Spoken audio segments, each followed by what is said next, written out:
रामराम शेतकरी मित्रांनो, उन्हाळ्यामध्ये पावसाळा, पावसाळ्यामध्ये आणि हिवाळ्यामध्ये उन्हाळा, हे ऋतूंचं काय चाललंय, काय मेळ लागना. जसं माणसांचं मेळ लागत नाही तसंच ऋतूंचं पण झालेलं आहे. तर आता खूप आभाळ आलेलं आहे, बघू शकता.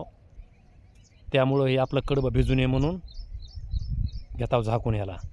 अशी लावली फर्स्ट क्लास बाजवून चढलो वळईवर आणि आपलं जे वरी झाकायचं चवाळ आहे ते फाटू नये म्हणून खालून आई आणि मालकीन हे पाचोळा भरून देत होत्या आणि मी वरी गतुडे घ्यायचं काम करत होतो. कारण की त्यामुळे एक फायदा होतो, जे आपलं चवाळ आहे ते फाटणार नाही. आता आईनं बाज खाली घालायचं काम चालू केलेलं आहे.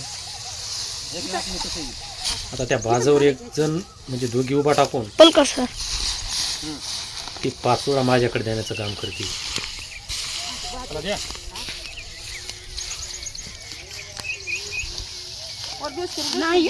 उचललेलं गतुडं आणि आता माझ्याकडे देते हे पाचोळा. म्हणजे यानं एकदम वरी प्लेन होऊन जाईल, साफ एकदम. पाऊस तर म्हणता कधी पडेल याचा अंदाज लावता येत नाही. खूप आभाळ आलेलं आहे. तर हे आमचं काम असं चालू आहे. सकाळी 8-8:30 वाजले असतील आता. आणि असा बी पाचोळा वाटोळच होतोय, त्यामुळे वरी मस्त टाकून द्यायचा, नो टेन्शन. पातळ टाकायचा, ढुकर तर खाली पाचो मग वाटलंच होतं. आई म्हणते पातळ टाकायचा पाचोळावरी, कारण की खाली पण वाटोळच होणार आहे. 10 दिवस सुद्धा जायना गेलेत तोपर्यंतच आबाळ बम भरून यायला लागले. जून महिन्यासारखं खूप कठीण आहे. आणि बऱ्याच भागामध्ये गारपीट पण झाली, पण आमच्या परळी साईडला किंवा परळीच्या आसपास नाही झाली कुठं कोण्या ठिकाणी. ते एक देवाचे चांगले उपकार आहेत. उन्हाळ्यामध्ये पावसाळा, पावसाळ्यामध्ये हिवाळा आणि हिवाळ्यामध्ये उन्हाळा, ही असली भानगड झाली या ऋतूची. त्यामुळं संधी शेतकऱ्यांची तारांबळ उडाली आहे. काय मॅटर लागणार कोण्या टायमाला काय होईल ते. थोडे बांधून द्यायला लागले. म्हणजे सकाळी आंघोळ्याच्या आधी हे काम चांगलं आहे. नंतर आंघोळ केल्यानंतर पाचोळ्यामध्ये म्हणलं तर खूप परेशानी. त्यामुळं सकाळीच चालू केलं आपण.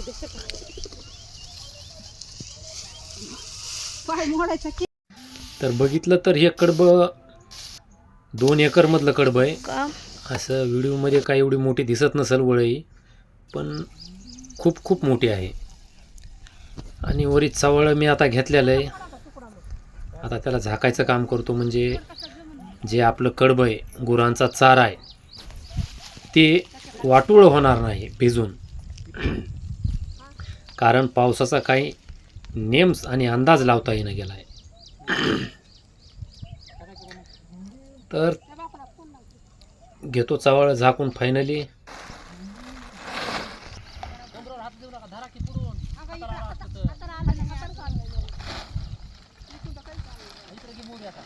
बघा